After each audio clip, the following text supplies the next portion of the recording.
तुम्ही अशा पद्धतीनं बाहेर जाताय, आमदार खासदारांना भेटताय, जॉब फेअर भरवताय, हे सगळं कसं शक्य झालं? म्हणजे तुमचे जे आजूबाजूचे लोक होते किंवा नातेवाईक होते त्यांच्याकडून काही कधी विरोध झाला?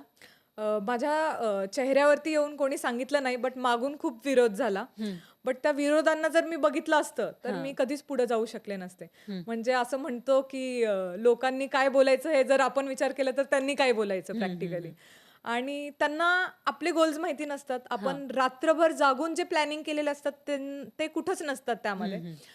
ज्या लोकांचा विश्वास आपल्यावरती हवाय, तो आई-वडील आणि आपले बहीण-भाऊ असतात. हं. फक्त त्यांच्याच बद्दल हे 4 लोकं हेच मी समजते, जे मागं बोलणारे असतात पुढं. हां. फरक पडायला पाहिजे तर या फक्त 4 लोकांचा पडायला पाहिजे. हं, हं. बाकीचे जे आहेत ते ऑब्स्टॅकल्स म्हणू शकता तुम्ही आणि त्याच्याकडं नजरअंदाज केलं पाहिजे. हं, हं. मुस्लिम महिलांचा जर विचार केला तुम्ही, हां.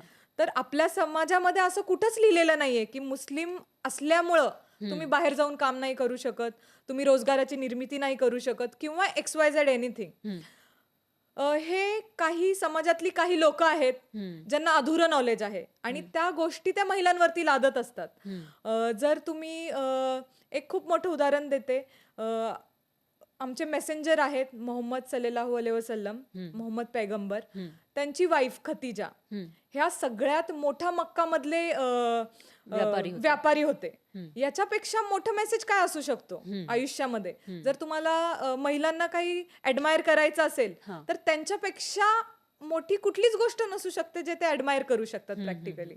खरंय. आणि काही लोकांचं ऐकण्यापेक्षा तुम्ही अशा लोकांचं इन्स्पिरेशन घेतलं पाहिजे, ज्यांनी आयुष्यात काहीतरी केलेलं आहे. ही हं. गोष्ट कोणालाच माहिती नाही. हां. मग ते हे म्हणणार, की मुस्लिम महिलांनी बाहेर नाही जायला पाहिजे. हं. मुस्लिम महिलांच्या अ, अ, म्हणजे त्यांनी त्यांचे काम पैसे खाणं हराम आहे हां, आणि हां. वगैरे या सगळ्या गोष्टी ह्या हं, हं. मलाही ऐकण्यात आल्या. हं. बट हे अशा गोष्टी कुठेही लिहिलेल्या नाहीयेत. हं. आणि लोकं त्याच गोष्टी ॲडमायर करतात. स्वतः लोकांनी आता इतकी टेक्नॉलॉजी आहे. हं. तुम्ही ChatGPTला विचारू शकता. तुम्हाला जर काही अडलं तर हो, प्रॅक्टिकली. हो. आणि आधीच्या जमान्यात असं होतं, की लोकांना या माहिती नव्हत्या. खूप हं. साऱ्या गोष्टी माहिती नव्हत्या. हं. त्यांना उर्दू, अरेबिकमध्ये वाचता लिहिता येत नव्हतं. हां. आता टेक्नॉलॉजी एवढी फास्ट आहे. You can read in English, you can read in Marathi, you can read in any any language. Language. हां. आणि तुम्हाला खरं त्याचं काय आहे ते तुम्ही सत्यता ओळखू तपासून शकता. घेऊ येस, शकता. Yes, right. Yes, yes. तुमच्या घरच्यांचा अप्रोच कसा होता? म्हणजे तुम्ही जेव्हा जॉब फेअर सुरू केला, म्हणजे सुरुवातीला तुम्ही जॉब केला, राइट. त्याच्यानंतर जॉब फेअर सुरू केला, तर यावेळेला घरच्यांचा सपोर्ट मिळाला का? त्यांचं नेमकं काय म्हणणं होतं? घरच्यांचा सपोर्ट मला काही मिळाला नाही हां. त्या काळात. आत्ता माझे घरचे खूप सपोर्ट करतात. हं, हं. त्यांना खूप छान वाटतं या सगळ्या गोष्टी बघून. हं. बट 10 वर्ष आधी त्यांना असं वाटलं, की हे काय करतीये ही? हां. हे कोणी केलं नाही, ही का करतीये? हां. असा एक प्रश्न होता.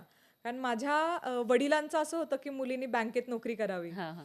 9 to 5 जॉब करावा आणि हं. या सगळ्या गोष्टी मी ब्रेक करत आलेली आहे. हं, हं, हं. एज्युकेशन म्हटलं तर त्यांचं असं होतं, की माझ्या मुलीने खूप जास्त शिक्षण घ्यावं. हां. माझी बहीण एज्युकेटेड आहे, भाऊ एज्युकेटेड आहे, हं. आई-वडील माझे ग्रॅज्युएट आहेत. त्यांना वाटायचं ॲटलीस्ट तिने ग्रॅज्युएशन तरी करायला पाहिजे. हं, हं.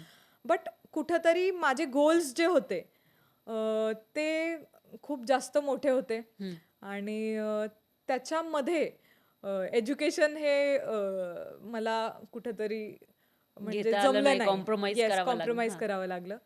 बट शिक्षणाच्या बाबतीत त्यांचा सपोर्ट होता.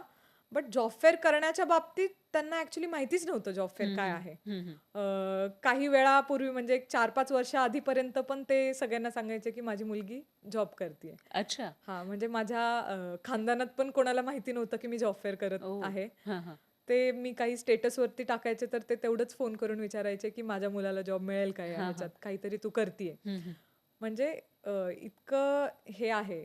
म्हणजे येस. त्यावेळेला ते सांगू शकत नव्हते एक की काय करतीये अभिमानानं, की नेमकं? माझी येस. मुलगी हे करते. कारण नॉर्मली असं असतं, की जे सामान्य पॅरेंट्स आहेत, त्यांना आपल्या मुलांनी जॉब करावा, नोकरी करावी आणि एक पगार मिळवावा असं एक एम असतं त्यांचं. राइट, आणि राइट, राइट. त्याच्यामध्ये जॉब फेअर सारखी एक वेगळी गोष्ट मुलगी करते म्हटल्यावर तेवढा त्यांच्यामध्ये हे नव्हते, की दुसऱ्यांना सांगावं, की राइट, माझी मुलगी हे करतीये. राइट. म्हणजे त्यांना नेमकं हां. माहितीच नव्हतं मी काय करतीये.